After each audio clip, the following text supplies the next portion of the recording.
Hello नमस्कार दोस्तों, कैसे हैं आप सभी। एक बार फिर से आप सभी का स्वागत है आपके अपने YouTube चैनल प्रॉफिट स्टडी में। तो आज की इस वीडियो में हम बात करने वाले हैं रेलवे अप्रेंटिस जीएम पावर के रिलेटेड। जो आपको पता है कि 29 जनवरी 2024 के डेट में यहाँ पे दिल्ली में प्रोटेस्ट हुआ था। ऑल ओवर इंडिया से सभी कैंडिडेट इसमें पार्टिसिपेट किए थे। फिर क्या हुआ कि AIRF all India railway man federation के जो चीफ है उनके सहयोग से, शिव गोपाल मिश्रा जी के सहयोग से आपका जो एसोसिएशन है वो मिनिस्ट्री ऑफ रेलवे अर्थात रेलवे मंत्री जी से मुलाकात करता है।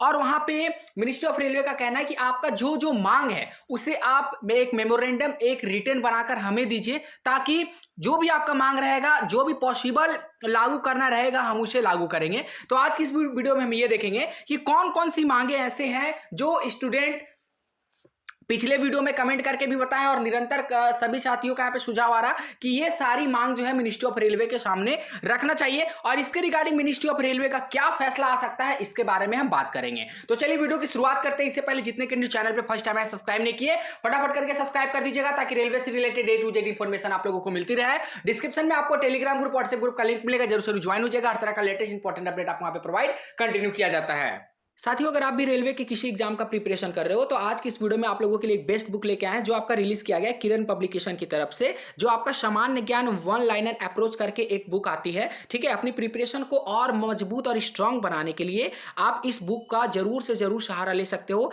इसमें सबसे बड़ी बात यह है कि यह आपका टोटली NCERT पे बेस है, जिसमें आपका हर टॉपिक को कवर किया गया है और न्यूनतम लेटेस्ट पैटर्न के अनुसार आपको कवर किया गया है, जिसमें इतिहास, आजादी के बाद का भारत, भूगोल, संविधान एवं राज्य व्यवस्था, अर्थव्यवस्था, सामान्य विज्ञान, पर्यावरण, कृषि एवं पशुपालन, प्राथमिक स्वास्थ्य एवं शरीर क्रिया, कंप्यूटर ज्ञान, आप लोगों को पता है कि रेलवे में कंप्यूटर का भी क्वेश्चन आपको देखने को मिलता है, कला संस्कृति और नैनो टेक्नोलॉजी से बहुत सारे टॉपिक आपको इसमें रिलेट करके आपको ये जो बुक है आप लोगों के लिए यहाँ पे लॉन्च किया गया है। और सबसे बड़ी बात यह है कि आप रेलवे का चाहे किसी भी एग्जाम भर्ती का तैयारी कर रहे हो, चाहे आपका ग्रुप डी हो, टेक्नीशियन हो, ALP हो, RPF SI कांस्टेबल हो, NTPC हो, सभी भर्ती के लिए आप इस बुक को जरूर से जरूर प्रेफर करिएगा ताकि आप अपने प्रिपरेशन को और कंटिन्यू बना सके। इस बुक को बाय करने के लिए आपको डिस्क्रिप्शन में लिंक मिल जाएगा, वहां से जाके परचेस कर सकते हो, नहीं तो आप नजदीकी बुक स्टोर पे विजिट करके इस बुक को खरीद सकते हो। तो डियर, वीडियो में एंड तक बने रहिएगा, ठीक है, क्योंकि बहुत इंपॉर्टेंट टॉपिक है और खासकर जितने भी रेलवे एक्ट अप्रेंटिस कैंडिडेट हैं जो आने वाला टाइम में भविष्य से अप्रेंटिसशिप करेंगे रेलवे से या फिर रेलवे से अप्रेंटिसशिप कर चुके हैं, सभी कैंडिडेट से निवेदन करेंगे कि वीडियो के एंड तक बने रहिएगा क्योंकि आपका सजेशन बहुत ही मायने रखता है। ठीक है, अभी सबसे पहले हम बात करेंगे पहले आपको थोड़ा सा डिटेल बता देते हैं जो कैंडिडेट पहली बार जुड़े हैं, जिनको नहीं पता है उसके रिगार्डिंग।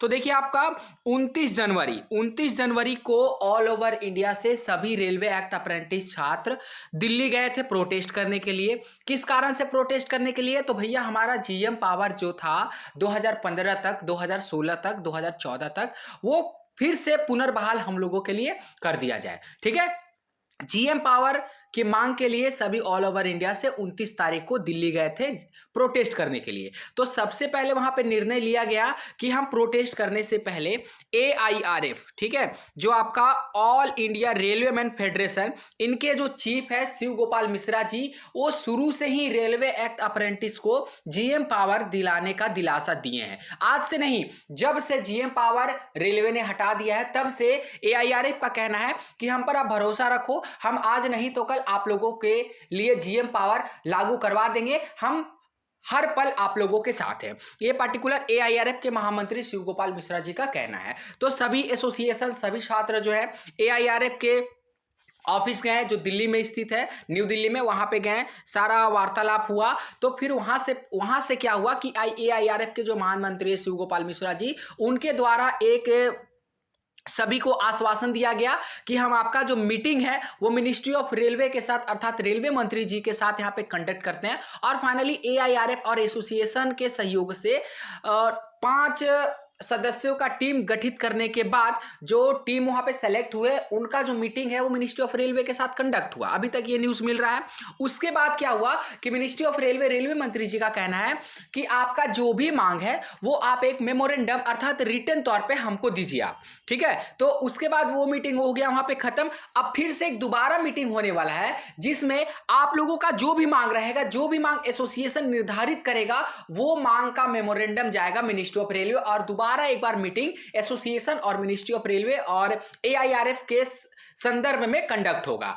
तो इसके रिगार्डिंग हम प्रीवियस वीडियो में भी बात किए, तो आप लोगों का डिफरेंट सजेशन आ रहा। कोई बोलता है कि GM पावर लागू करवा देना चाहिए, कोई बोलता है जो ग्रुप डी में कोटा है 20% से बढ़ाकर 50% कर देना चाहिए, तो कोई किसी कैंडिडेट का यहाँ पे मानना है कि नहीं, अब जो भी रेलवे से अप्रेंटिसशिप कैंडिडेट करते हैं उनको ग्रेस मार्क्स 25 से 30 मार्क्स उनको फिक्स कर देना चाहिए। तो कोई बोलता है टेक्नीशियन में कोटा देना चाहिए, तो कोई बोलता है JEE में कोटा देना चाहिए। तो अलग अलग पूरा ऑल ओवर इंडिया से अलग अलग जो यहाँ पे टॉपिक पे अपना अपना सजेशन दे रहे हैं, ठीक है। पर यहाँ पे जो मोस्ट ऑफ द कैंडिडेट का सजेशन आया है उसके ऊपर हम बात करेंगे, क्योंकि हमें ऐसा ही जो मांग है वो अगले के सामने रखना है, मिनिस्ट्री ऑफ रेलवे के सामने रखना है, ताकि वो एग्री आसानी से उसे मानने के लिए एग्री हो जाए, ठीक है। चलिए, सबसे पहला मांग हमारा क्या होना चाहिए, सबसे फर्स्ट नंबर में बात करेंगे तो भैया ओनली वन आपका GM पावर, ठीक है। GM पावर सबसे पहला मांग हमारा सर्वोपरि है। GM पावर से सबका भला होगा, चाहे वो आने वाला अप्रेंटिसशिप का बात करें,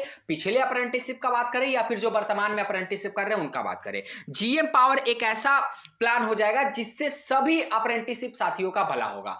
अब मानते हैं कि अगर रेलवे GM पावर नहीं अप्रूवल इसको बोलेगा कि नहीं, अभी के टाइम में इतने सारे अप्रेंटिसशिप छात्र हो गए, संख्या इतना बढ़ गया है, अगर मान के चलते हैं कि ministry of railway GM power को अप्रूवल नहीं देता है, तो उस संदर्भ में क्या मांगे होना चाहिए। ऑप्शनल भी तो हमारे पास होना चाहिए कि अगर GM पावर रेलवे मंत्री जी नहीं माने तो ऑप्शनल जो हमारे पास रहेगा उसके अनुसार भी तो हमको सोच के चलना चाहिए। ऐसा नहीं कि हमारा एक ही और एक ही मांग है। हालांकि GM पावर तो हमारा मांग है जो 15-16 से चला आ रहा अभी तक और चलते रहेगा, पर उसके वैकल्पिक में भी एक मांग हमारा होना चाहिए, ठीक है। जैसे आप कोई भी बोर्ड का एग्जाम देते हो तो आपको पता है कि 5 सब्जेक्ट हमारा मेन होता है, मेन 5 पेपर होता है और एक पेपर हमारा ऑप्शनल होता है। ऑप्शनल क्यों होता है, ये तो रहे ना रहे बात बराबर है। ऑप्शनल पेपर इसलिए दिया जाता है कि अगर 5 में से किसी मेन पेपर में आप फेल हो जाते हो या क्रॉस लग जाता है, तो ये जो ऑप्शनल सब्जेक्ट है इसके थ्रू आप यहां पे एग्जाम को पास कर लोगे, ठीक है। तो सेम वैसा ही हमें जो ओपिनियन है रेलवे बोर्ड के सामने भी रखना पड़ेगा कि सर्वोपरि हमारा मांग GM पावर है। और अगर GM पावर को आप नहीं दे सकते हो क्योंकि बहुत सारे अप्रेंटिसशिप छात्र हो गए, हालांकि रेलवे चाहे तो उसके लिए कुछ भी मुमकिन नहीं है, पर फिर भी हम यहां पे मान के चलते हैं कि GM पावर मान लीजिए मिनिस्ट्री ऑफ रेलवे उसे अप्रूव नहीं किया, तो और कौन कौन सा मांग है जो हम अपनी मांग को और ऑप्शन में रख सकते हैं। देखिए, पहला मांग GM पावर हो गया। दूसरा मांग के बारे में बात करेंगे तो प्रेजेंट टाइम में अभी कितना आप लोगों का कोटा मिलता है बताइए, 20%, ठीक है।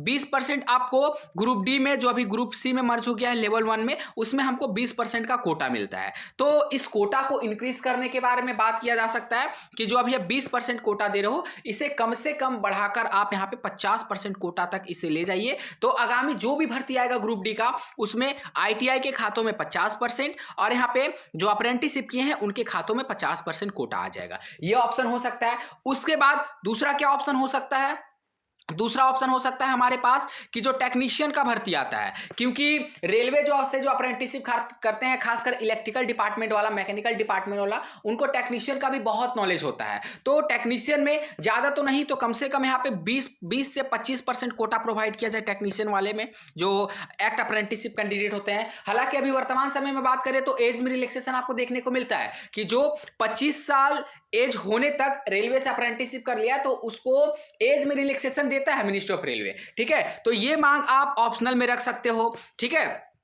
उसके बाद ऐसा रख सकते हो कि जो भी रेलवे से अप्रेंटिसशिप कर रहा है उनका जो स्टाइपेंड होता है, ध्यान से सुनिए, जो उनका स्टाइपेंड होता है वो 7,000 यहाँ पे ना हो, 7,000 से बढ़ाकर यहाँ पे कम से कम 12,000 15,000 स्टाइपेंड किया जाए। ये भी ऑप्शनल मांग हो सकता है, ठीक है। कहने का मतलब ये है कि ऐसा मांग हम लोगों को रखना है जिसमें सभी अप्रेंटिसशिप साथी का फायदा हो। जिसका ओवर एज हो चुका है उनको भी बेनिफिट मिले, जो अप्रेंटिसशिप कर रहे हैं उनको भी बेनिफिट मिले, जो आगामी रेलवे से अप्रेंटिसशिप करेंगे उनको भी बेनिफिट मिले। और सबसे बड़ी बात कि इतनी हजारों की संख्या में रेलवे अप्रेंटिसशिप बहाल करे ही ना, जब वो समायोजन नहीं कर सकता है तो इतने हजारों हजार की संख्या में रेलवे अप्रेंटिस बहाल करने का कोई मतलब ही नहीं बनता है। अगर हाँ वो हजारी पोस्ट निकाले, ठीक है, वो हजारी पोस्ट निकाले, चाहे इस पे कितना भी फॉर्म अप्लाई हो, मान के चलिए कि 50,000 इस पे फॉर्म अप्लाई हो गया। अब 50,000 फॉर्म अप्लाई हो गया तो इसके लिए वो एग्जाम कंडक्ट करवाए ना, एग्जाम कंडक्ट करवाए, सिर्फ एक पेपर, अब जिसका सिलेक्शन होगा उस 1000 कैंडिडेट को वहां पे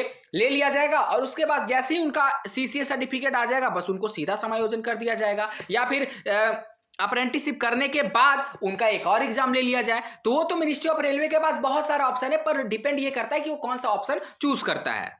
तो मांगे तो बहुत सारी है, और जो भी कैंडिडेट यहाँ पे सजेशन दे रहे हैं बहुत अच्छी बात है, सजेशन दीजिए, पर एक बात का ध्यान रखिए कि आप अपने बारे में भी सोचिए, साथ साथ उन सभी छात्रों के बारे में भी सोचिए जिनका एज ओवर हो चुका है, जो वर्तमान समय में अप्रेंटिसशिप कर रहे हैं, जिनका मेडिकल प्रॉब्लम हो चुका है, जो एग्जाम क्वालिफाई करने लायक अब नहीं है, उनका पढ़ाई नहीं हो पाता है, उन सभी कैंडिडेट के भी बारे में सोचना चाहिए। ठीक है, और बहुत जल्द उम्मीद है कि मिनिस्ट्री ऑफ रेलवे की तरफ से जैसी मीटिंग कंडक्ट होगा तो हम आपको अपडेट कर देंगे। और जहां तक यहाँ पे है कि आप लोगों के लिए पॉजिटिव न्यूज ही मिलेगा, नेगेटिव का तो कोई भी सवाल नहीं आता है, बस जो ऑप्शनल मांगे हैं उन मांगों को भी जीएम पावर के साथ अटैच करना बहुत ही जरूरी है। और बहुत सारे कैंडिडेट परेशान हो रहे हैं सर जीएम पावर का क्या अपडेट है, क्या अपडेट है, अभी तक इसका कोई अपडेट नहीं आ रहा। तो फाइनली डियर अभी तक अपडेट नहीं आया है, अपडेट आएगा तो हम आपको जरूर से जरूर अपडेट कर देंगे। जैसे ही यहाँ पे मीटिंग कंडक्ट होगा, मीटिंग के बाद जो भी रिजल्ट आएगा हम आपको बताएंगे कि मिनिस्ट्री ऑफ रेलवे ने क्या बोला है, क्या सजेशन आया है, क्या नहीं है, क्या सारा कुछ हम बात करेंगे। ठीक है, चलिए आज के लिए इतना ही, फिर से मिलेंगे आपसे नई भर्ती नई जानकारी के साथ। बाकी इससे रिलेटेड आपके मन में कोई सवाल हो, कोई डाउट हो, कोई सजेशन हो, कमेंट बॉक्स में कमेंट करके जरूर बताइएगा। तब तक के लिए जय हिंद, जय भारत।